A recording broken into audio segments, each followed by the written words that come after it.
Referendo e plebiscito são duas formas de consulta popular previstas na Constituição Federal. Por serem processos grandes e de organização complexa, é necessário que a questão a ser votada tenha relevância para que a população seja convocada a participar.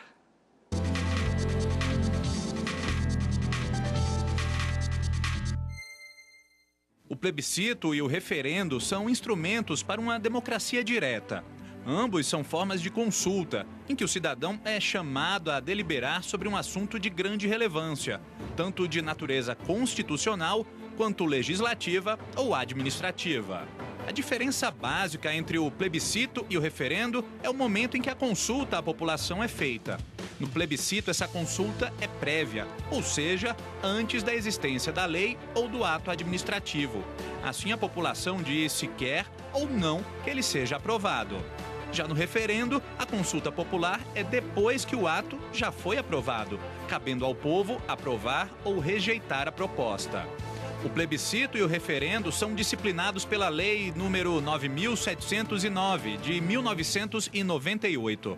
O texto diz que, nas questões de relevância nacional, de competência do Poder Legislativo ou Executivo, as consultas populares são convocadas mediante decreto legislativo, por proposta de 1/3, no mínimo, dos membros que compõem qualquer uma das casas do Congresso Nacional. O plebiscito ele é convocado por uma lei federal, ou seja, posta uma situação que o Poder Legislativo entenda que é tão complexa ou ela é tão significativa para o país que deva ser decidido pela população. Nesse ponto, o que o Congresso faz? Ele abre mão da sua competência, da sua atribuição como democracia representativa, que é o nosso sistema constitucional, e devolve à população, que é, afinal, soberana, o direito de decidir sobre aquele caso. É importante lembrar que a Constituição estabelece que é competência exclusiva do Congresso Nacional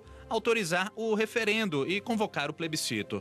Ou seja, o Poder Executivo pode propor, mas é o Legislativo que decide. Decide, inclusive, que pergunta a população vai responder. A pergunta é formulada pelo Congresso Nacional, né? E não há participação do Poder Executivo. Na história brasileira, temos o exemplo da consulta realizada em 1963, quando a população foi chamada a decidir acerca da manutenção ou não do regime parlamentarista, vigente à época. O povo votou pela não manutenção desse sistema de governo, optando pela volta do presidencialismo.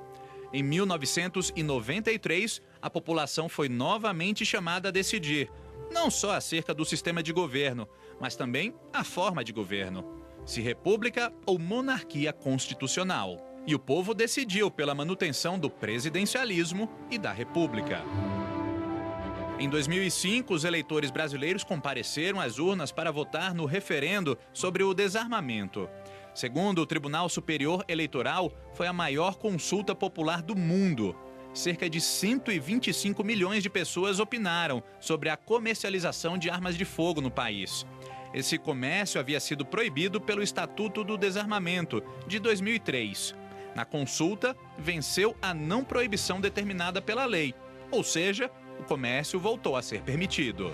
Já existia o Estatuto do Desarmamento e a população foi chamada a validar ou não alguns dispositivos daquele estatuto. Nas últimas eleições, moradores de 3 municípios do país votaram também em plebiscitos. Em Petrópolis, no Rio de Janeiro, os eleitores decidiram proibir o uso de tração animal nos passeios turísticos realizados por charretes. Em Fortaleza do Tabocão, em Tocantins, os eleitores decidiram pela alteração do nome da cidade. Voto semelhante dado pelos habitantes de Augusto Severo, no Rio Grande do Norte.